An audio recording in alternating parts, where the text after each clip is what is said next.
Assalamualaikum warahmatullahi wabarakatuh. Baik, izinkan kami untuk mempresentasikan materi dalam mesin mengenai roda digitasi. Baik, untuk itu izinkan kami memperkenalkan diri masing-masing terlebih dahulu. Dimulai dari saya. Baik, perkenalkan nama saya Devanu Direndra, angkatan utama dengan NRP 122 40 1440. Dilanjut dengan rekan saya. Perkenalkan, nama saya Gisana Azahra dengan NRP 1240 4103. Saya Anissa Yusari dengan NSP 1224 1436. Dan saya Muhammad Bayu Rajamuliman dengan NRP AP 551. Baik, sekian dari perkenalan kami. Dilanjut dengan memasuki materi selanjutnya. Baik, saya Elvia. Saya akan menjelaskan tentang introdus apa itu roda jacking. Roda jacking itu atau sering disebut bom gear adalah komponen mekanis yang digunakan untuk mentransmisikan gaya dan torsi antara dua poros dengan sumbu yang saling tegak lurus. Sistem roda gigi ini terdiri dari roda gigi jacking atau biasanya disebut bom yang terbentuk seperti skrup di atasnya. Bisa dilihat ini adalah roda giginya dan jacking itu adalah yang disebut itu yang berada di atasnya. Dan roda gigi yang memiliki bentuk berbentuk spiral untuk berinteraksi dengan bom. Jadi bisa terlihat di mana-mana. Selanjutnya, roda gigi itu adalah roda gigi yang terdiri dari poros berbentuk spiral yang terhubung dan menggerakkan roda gigi. Roda gigi jacking adalah jenis roda gigi kuno dan merupakan versi dari salah satu dari 6 mesin gerakan. Pada dasarnya, roda gigi jacking adalah skrup yang disambungkan ke roda gigi standar dengan gigi yang sedikit miring dan melengkung. Jadi dengan bentuknya melengkung ini mengubah gerakan rotasi sebesar 90 derajat dan bidang gerakan juga berubah karena posisi cacing pada roda jacking. Roda jacking-nya itu biasanya terdiri dari cacing baja dan roda kuningan.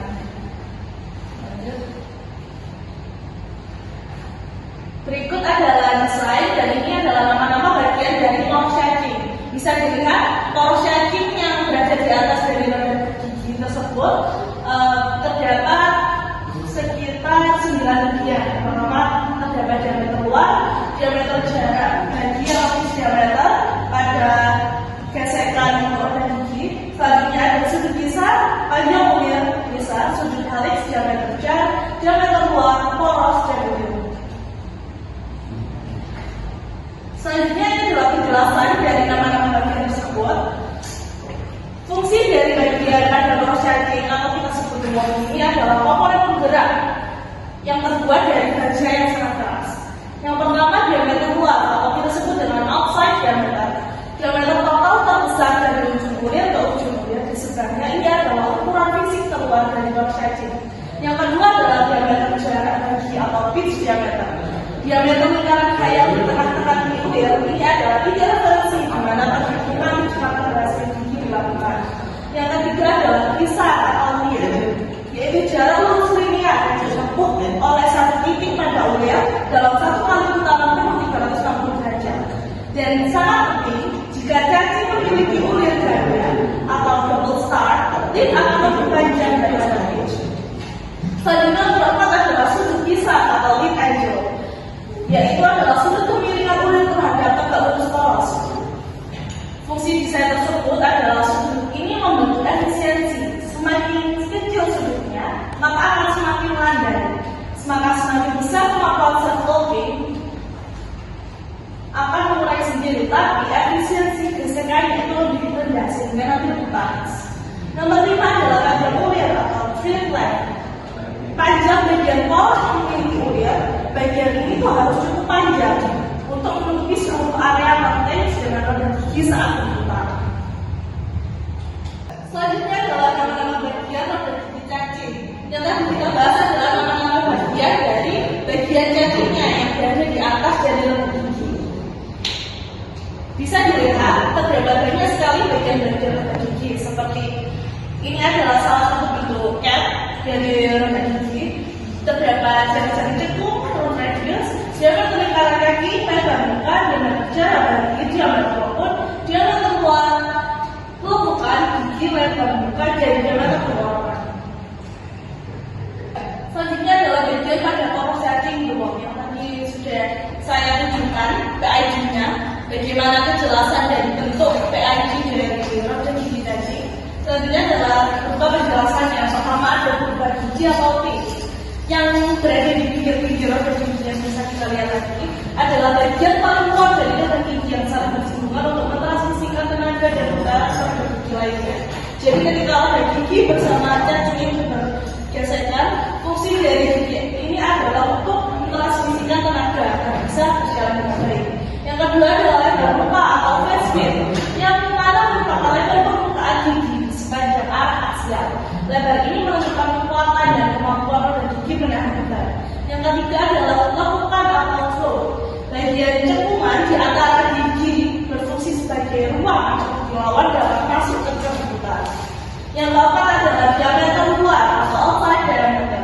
Diameter total roda gigi diukur dari puncak gigi terluar. Ini merupakan ukuran terbesar.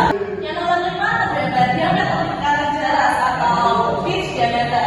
Diameter pada lingkaran roda gigi terdapat dua roda gigi yang bersinggungan dan dilakukan belakang. Ini adalah diameter paling penting dalam perhitungan roda gigi. Yang keenam adalah diameter dalam atau inside diameter. Diameter bagian dalam roda gigi biasanya merupakan ruang usus atau hubungan. Yang ketujuh adalah diameter tenggorokan atau throat diameter. Diameter pada bagian cekungan terdapat antara gigi di bagian lengkap digunakan untuk mengetahui batas minimum jarak tempuh. Yang ke-8 adalah jari-jari cekung atau throat radius. Jari-jari cekungan pada area lengkap antara dua gigi semakin halus radiusnya, semakin baik fungsi tegangan pada gigi. Nomor 9 adalah diameter lingkaran kaki atau root diameter. Diameter pada bagian terdalam kaki gigi ini adalah diameter yang membuat kaki dan gigi. Yang terakhir adalah lubang poros atau pore.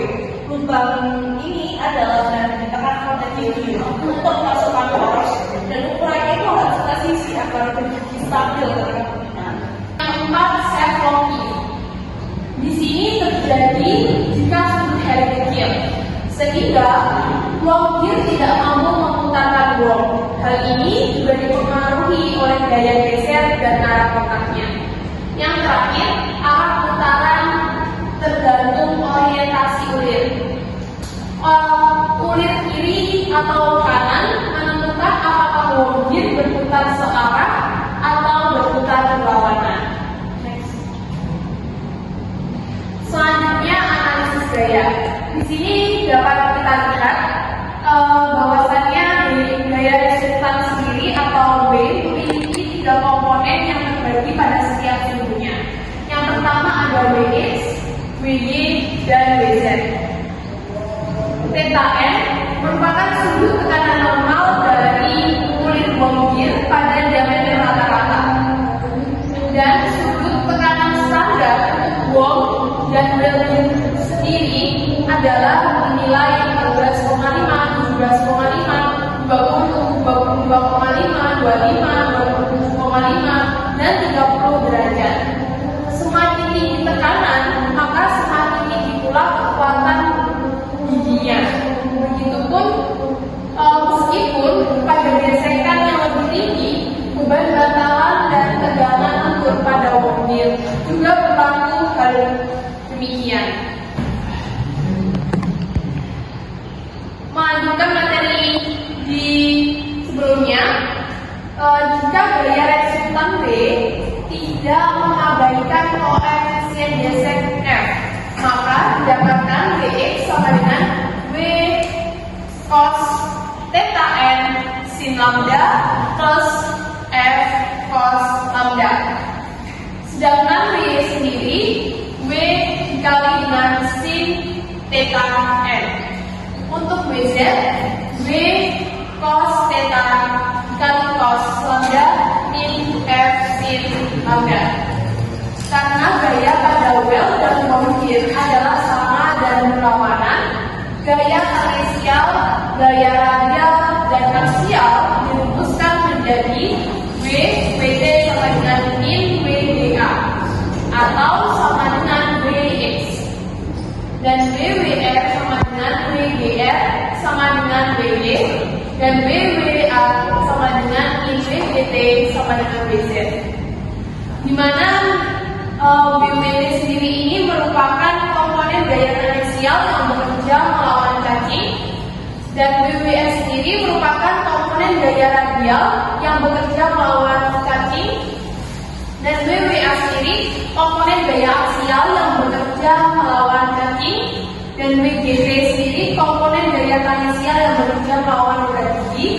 WGR komponen gaya radial yang bekerja melawan roda gigi. Dan yang terakhir adalah WGA atau komponen gaya aksial yang bekerja melawan roda gigi. Melanjutkan materi sebelumnya, kita akan membahas mengenai prinsip tiga roda gigi cacing. Yang pertama, roda gigi cacing ini sendiri terdiri dari dua komponen utama, yaitu worm atau yang biasa disebut dengan porosulit.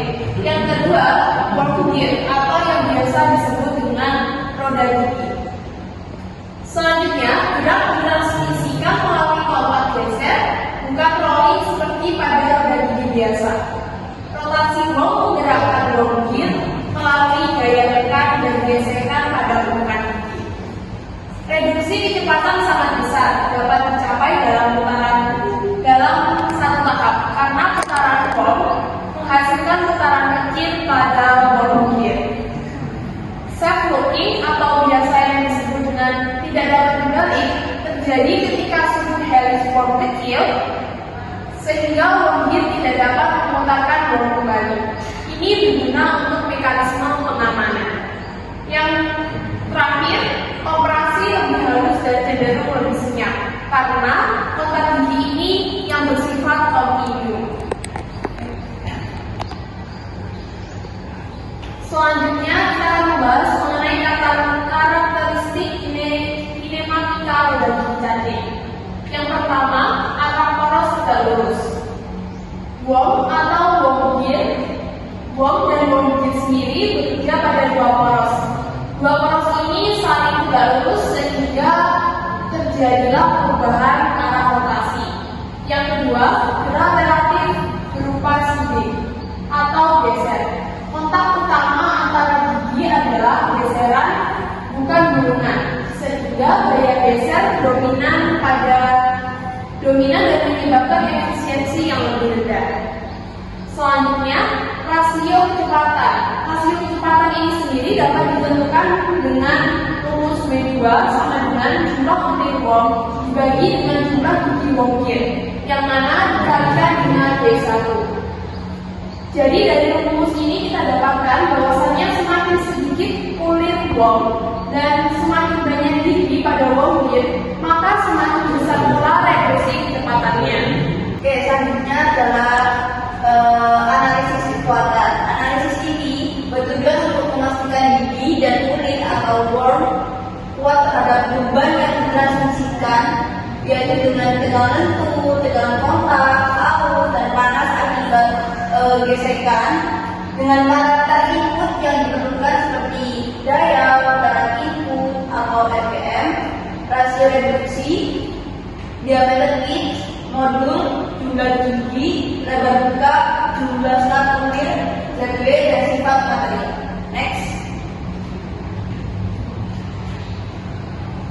Baik, untuk ukuran standar roda gigi cacing sendiri, yaitu menggunakan standar internasional ISO 14521, DIN 3975, GCB 1601. Parameter utama ukuran menggunakan PLKA, modul atau M, satuan metrik menentukan ukuran dasar gigi. Nilai yang digunakan adalah nilai umum dengan sebesar 1, 1,5, 2, 2,5, 3, 4, 5, 6, 8, dan 10. Yang kedua ada jumlah gigi worm gear atau gigi, pada umumnya berjumlah 2 hingga 80 gigi. Yang ketiga merupakan jumlah unit worm atau ZW. Yang pertama ada 1 start, 2 start, 4 start untuk kecepatan tinggi dan efisiensi yang lebih baik lagi. Yang keempat ada sudut tekanan atau alfa, umumnya menggunakan 20 derajat dengan standar ISO. Yang kelima merupakan sudut helix atau beta, umumnya cacing ini menggunakan 14 derajat hingga 30 derajat. Jika semakin membesar maka efisiensi naik, tetapi self locking hilang tidak bisa digunakan. Yang keenam ada lebar buka atau face width atau B, menggunakan ukuran 8 meter sampai 12 meter. Itu merupakan standar umum. Contohnya pada modul keempat, B antara ukuran 32 hingga 48 mm. Yang ketujuh ada diameter pitch worm gear.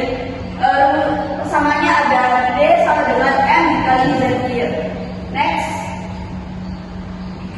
Baik, untuk perbandingan gigi rasio 8 standar distance atau C umumnya menggunakan persamaan C sama dengan diameter worm ditambah diameter gear dibagi 2. Untuk ukuran standar worm shaft itu menggunakan ukuran diameter poros 20 hingga 50 mm tergantung pada opsi yang akan digunakan. Untuk profil kulir ada ZK, ZA, ZI menurut standar DIN 3975. Yang terakhir ada standar seri komersial pada modul 1 hingga 8 itu untuk mesin kecil, modul 10 hingga 20 untuk beban sedang, dan yang terakhir untuk modul lebih dari 20 itu untuk industri berat. Next. Ada apa? Oke, sekarang adalah material yang jadi. Material sangat penting karena kontak selidik tinggi, maka perlu kombinasi kekerasan ditambah dengan ketahanan arus, terus ditambah dengan penguasaan baik. Maka material untuk worm atau poros kulit harus keras dan juga tahan arus. Seperti yang pertama ada baja panduan atau alloy steel SCM 415, SCM 420, 20 CRM NTI. Ini cocok untuk case handling, maaf. Dan juga cocok untuk kekerasan permukaan mencapai 58 hingga 62 KFC. Yang kedua adalah baja karburasi atau carbureted steel, ada jenisnya 16 MSCF5, 20 MSCF5 dengan inti itu permukaannya sangat keras. Yang ketiga ada baja intimidasi, jenisnya ada 41 CR AIM O7. Permukaan pada baja ini tahan arus dan juga gesekan benda. Worm atau baja cruising, ada juga worm atau baja cruising HRC 5832, worm gear, fosfor, dan juga ada kombinasi terbaik untuk efisiensi dan umur panjang. Pertama, bergerak dari baja worm sama dengan membantu mengurangi arus dan kontraksi. Yang pertama, bronze atau worm itu materi paling umum. Terdapat fosfor bronze atau PT, aluminium bronze atau AP, dan tin bronze. Dan kelebihannya menggunakan arus, gesekan rendah, dan cocok untuk sendiri. Untuk kedua, cast iron atau sijor untuk kepentingan dan daya murah. Dan yang ketiga, nyalon dari plastik, yaitu aplikasi kecil, noise rendah. Yang terakhir adalah beras atau kuningan, aplikasinya ringan dan kecepatannya rendah. Untuk kombinasi materi yang paling direkomendasikan yaitu terdapat 3: worm gear atau fungsi terbaik untuk efisiensi dan umur panjang. Oke, next slide. Baik, proses manufaktur roda daging dimulai dari pemilihan material seperti gigi fosfor atau teflon untuk gigi, dan juga persiapan proyek pemotongan gigi spiral dengan bobbing atau fries, perlakuan panas, dan finishing presisi untuk missing optimal dengan cacing baja keras. Dipotong bahan baku dengan diameter atau ukuran 142 mm dikali dengan 25 mm. Untuk mengkawin dua sisi sehingga center, kemudian bor mengusut dengan diameter 22 mm dan letakkan diameter awal. Baik, selanjutnya siapkan poros modul seri kelas dengan pembubutan berimbang dengan ukuran atau diameter 22 mm kali 14 mm. Kemudian diameter 21,9 mm untuk fighting presisi. Pastikan dimensi sesuai modul gigi bisa nyambung dua dengan jumlah gigi Z sampai 24 untuk rasio reduksi gigi. Untuk selanjutnya pemaparan gigi. Pasang daripada tarik dari dinding mesin fries, piringkan baja dengan 5 derajat ke kiri sesuai angle dulu tadi ke kanan. Gunakan pisau hobi modul 2 atau penmil dengan ukuran diameter 8 mm untuk sayatan awal dengan ukuran 20 mm panjang dan 40 mm dalamnya. Lalu pemotongan bertahap mengikuti spiral enveloping alur bagi contoh NE4032 untuk distribusi gigi merata. Proses holding RD atau box tangensial umum untuk produksi massal. Oke, next slide. Finishing dan rakitan. Bubut akhir hingga ukuran diameter 124,5 mm, tatakan teleskop 17 mm, kikir bur pasang-pasang besi balok dengan ukuran 8 x 7 mm dengan radius kira. Lakukan heat treatment seperti carbonizing atau heat reading untuk ketahanan aus, grinding agar untuk toleransi ketat, dan inspeksi dengan mikrometer. Selanjutnya lagi dengan cacing aplikasi pelumas khusus untuk efisiensi gigi hingga 97% dan minim pH. Baik, di sini ada urutan untuk perakitan. Yang pertama itu material selection, yang kedua adalah blend preparation, dan ketiga gear cutting, dan yang selanjutnya adalah heat treatment, kemudian precision finishing. Yang kedua yang dicari itu diameter tusuk badan cacing atau DT. DT didapatkan dari DA dikurangi 2M atau modul W. Jadi dihasilkan 20 dari DA nya tadi 20 mm dikurangi 2 kali modul W 1,5 dan didapatkan 17 mm. Untuk sudut garis dari roda gigi cacing tersebut adalah bentuknya cos beta sama dengan MS per DT.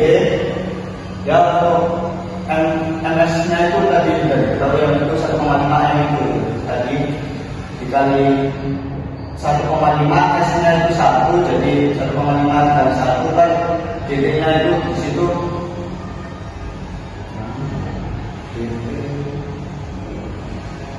DT yang nomor 2 ini misalnya 17 dihasilkan 0,0882 dan untuk sudut beta sendiri itu dari 90 derajat itu dikurangi 84 derajat 56 aksen dan 56 inci sama dengan 5 derajat 4 inci.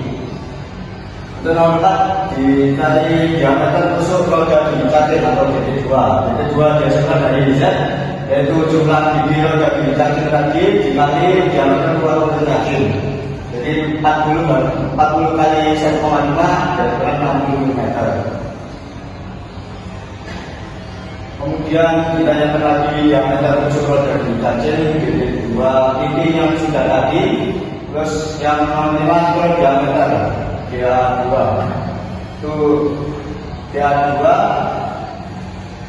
DA sama dengan M yang tadi 1,5 dan 2 didapatkan dari DT 2 ditambah 2 tambah A sama dengan 60 tambah 3 sama dengan 63 mm. Untuk nomor 3 dicarikan untuk George radius RD. Untuk rumusnya DA dikurangi 2 M per 2, jadi 20 min 3 per 2 sama dengan 7 mm. Nomor 7 diameter keluar roda gigi cacing atau DA2 aksen dan 2 aksen didapatkan dari 2 dikali dalam kurung RD min RD cos 30 derajat kurung ditambah DA2 sama dengan 2 buka kurung 77 kali 0,866 kurung plus 63 jadi 64,88 mm.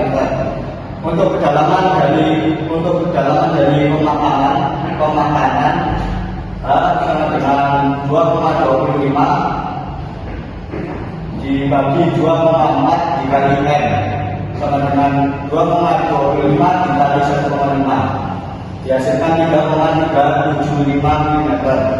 Nomor 9 dicari lebar paha kulit RW sama dengan DA sama dengan Rho kali M kali Z. Oke, ya. P kali N kali Z. Jadi 3,14 dikali 1,5 kali 1 sama dengan 4,71. Jadi lebar ujung paha sama dengan 0,31 PA 0,31 dikali 4,71 diubah dalam bentuk milimeter dihasilkan 1,4 mm. Yang dicari dari soal tersebut adalah sudut kebebasan akurat TD alfa itu rumusnya A per I kali DK.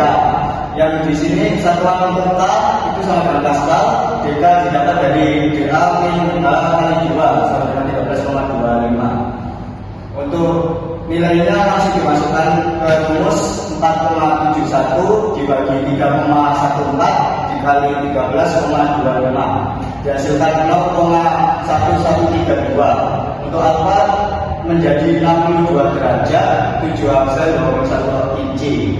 Sudut bebas tekan 6 derajat 27 aksen 31 inci ditambah 2 dibagi 3 derajat sama dengan 9 derajat 27 aksen 31 inci.